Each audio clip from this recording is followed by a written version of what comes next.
Well, we wrap the trading day, but let's take a look at some of the top movers of the day. We're looking at the top gainers in the U.S. today. We've got Generac, the generator manufacturer, up nearly 8%. PayPal with a gain of about 4%, and Tesla 3.9% higher. When we're looking at that Generac there, it was Barron's, the publication touting the stock on the prospect of getting a boost from summer blackouts that could have potentially been driving some of that.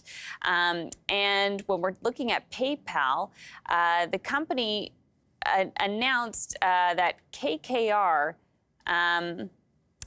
was providing a $40 billion loan, it announced a $40 billion loan to buy back shares. You know what? I'm going to have to come back to you on that one, on what's going on with PayPal today. But Tesla was higher after ReVinning announced it was going to adopt Tesla charging standards. And we have heard a lot of interest in Tesla's charging stations and getting on board with using Tesla's superchargers. We had some other major manufacturers getting in on that as well, including Ford and GM.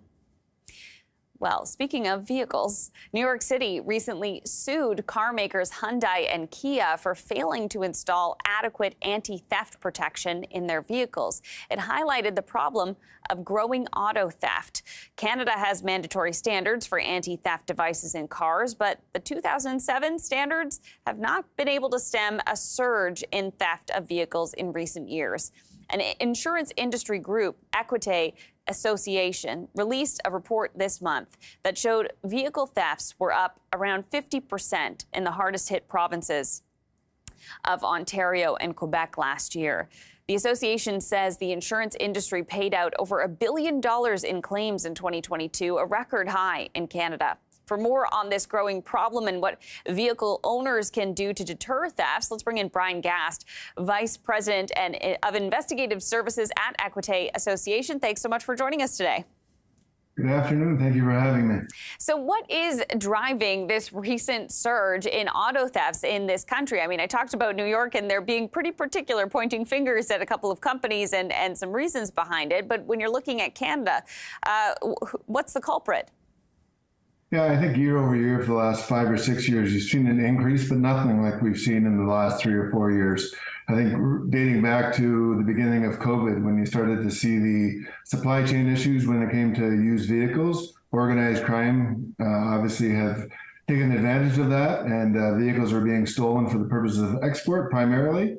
And it's obviously have significant effects on Canada. I would say that we're being known as a source nation for stolen vehicles right now. We're known as a source nation? Yes, yeah. Wow. Domestically and internationally, organized crime groups and their networks are stealing vehicles primarily from Quebec and Ontario, and specifically the GTA. And those vehicles are quickly being exported out of the country. Yeah, we were just looking at one of your graphs there showing which provinces were getting hit the worst. And Ontario looked to be far and above one of the biggest targets there. When it comes to the type of vehicles, is it specific types of vehicles that are being stolen the most? Yeah, so I mean, regionally it's different. What's being stolen in Alberta is different than Ontario and Quebec. And Ontario and Quebec are really the vehicles that are being targeted for the export. Any vehicle with a push-button start, primarily SUVs and pickup trucks in Ontario and Quebec, newer models, high value, those are the ones that are being targeted. Why with the push-button start? It's the technology that, with every convenience technology, comes with a vulnerability. Criminals have found ways to bypass the anti-theft devices on board those vehicles, and that's the method of theft that they're using to steal the vehicles. With Hyundai and Kia and New York City's lawsuit against those two, was it the push button, or was it actually the physical key component there that they were targeting? Yeah, and you raised a good point at the beginning when you talked about Canada having the standards. Albeit 2007, it's a mandatory standard, where in the United States it was an optional. So yes, the current standards in Canada need to be advanced and modernized, but some states don't even have any anti-theft onboard OEM. And that's where you start to see the things such as the Kia Challenge, where people are stealing vehicles with relative ease because they don't have any protection. Yeah, the Kia Challenge, it was a social media thing. People were stealing vehicles and putting that on social media. Absolutely. Yeah, I mean, there's some states that that's the primary vehicle that's being stolen, and that's not currently the case in Canada. But there's other vulnerabilities that the thieves are attacking, and primarily the onboard diagnostic port, relay attacks. You've heard of that. So really, it's reprogramming a key fob and intercepting the radio frequency of the key fob to start the vehicle and steal it. And can you tell us about ReVinning? I understand that's something Canadians should be aware of. Yeah, as a consumer, definitely be aware of. Every province is experiencing it. We've seen spikes throughout the country. Criminals are stealing vehicles and applying a new VIN, ReVinning it, which is the vehicle identification number. That's the number that you would see in the bottom of your windshield or on your driver's doorpost. And they're ReVinning it with what appears to be illegitimate. They're trying to legitimize the vehicle and selling it to an unsuspecting consumer. And that's the unfortunate part. People are spending a lot of money on a vehicle that they think was a decent used vehicle, when in fact it's a stolen vehicle.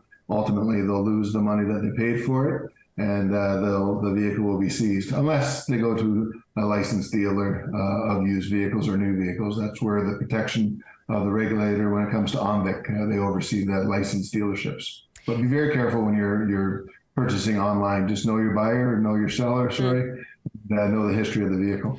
I understand the recovery rates when it comes to stolen vehicles. It's quite low. Your report noting that Quebec and Ontario have recovery rates of 34% and 45%.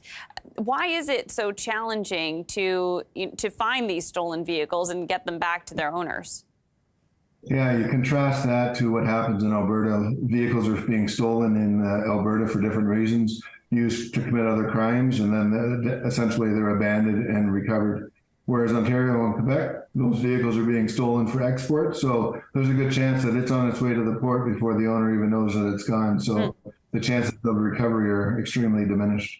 So does all of this end up, getting passed on to consumers and, higher insurance costs? I mean, there's many factors that go into setting premiums, the number of claims you have, where you live. Vehicle theft is one component of that, but definitely it would have an influence. And what could car owners do to protect themselves from, having their vehicle stolen if it's, say a push button like you mentioned that can be targeted? Yeah, so every November, December, we put out our top 10 vehicle list, the ones that are most susceptible of being stolen.